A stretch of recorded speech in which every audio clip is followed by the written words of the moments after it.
Hello everyone, this is Money Mom. Welcome to the channel. Today I want to chat with you guys about 8 ways I live below my means on a low income. Let's get started and talk about it. And one of these tips is my very favorite tip, and I do it every single month. And I really feel like this is something, this particular tip that I'm going to share later in the video, I think it could be a game changer for many people.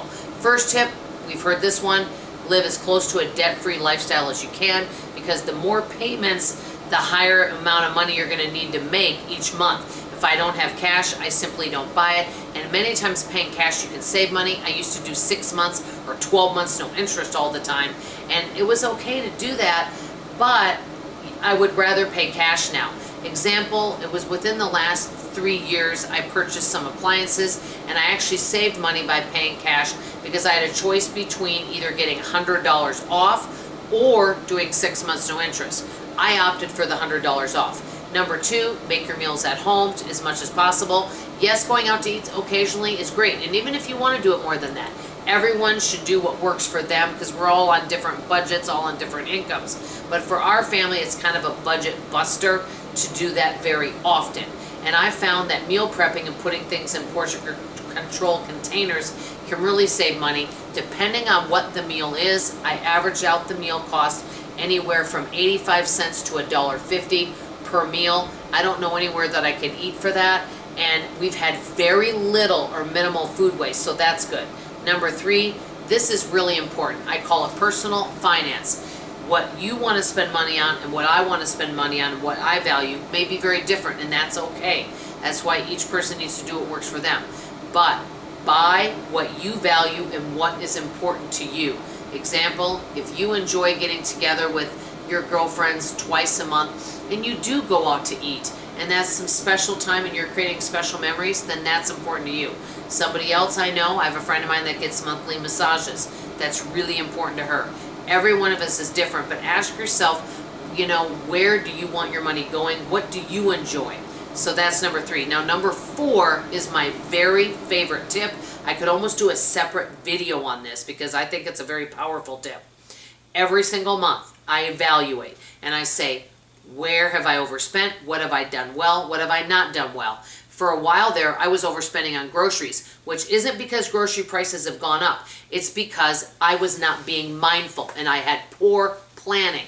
So now we take a calculator with us, and because of that, we take longer to shop, but I'm planning better, and also we came under our grocery budget in the month of September.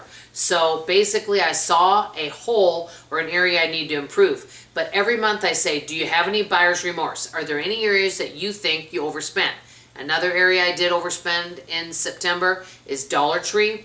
I overspent. So I said, okay, you overspent in September, that's okay. You just will not go to the Dollar Tree in the month of October. So that's how I handled that one. But I constantly reevaluate and reassess my budget to see how I can improve. And I know there's lots of other areas I could improve. Okay, number 5, this is huge. Buy a house you can afford. And I'm going to give you an example. About 12 years ago, or maybe 10 years ago, 8 years ago, in that range, I used to make about $15,000 more a year than I do now. And I remember some friends a while back said, hey, you're outgrowing your home. You could buy a bigger home.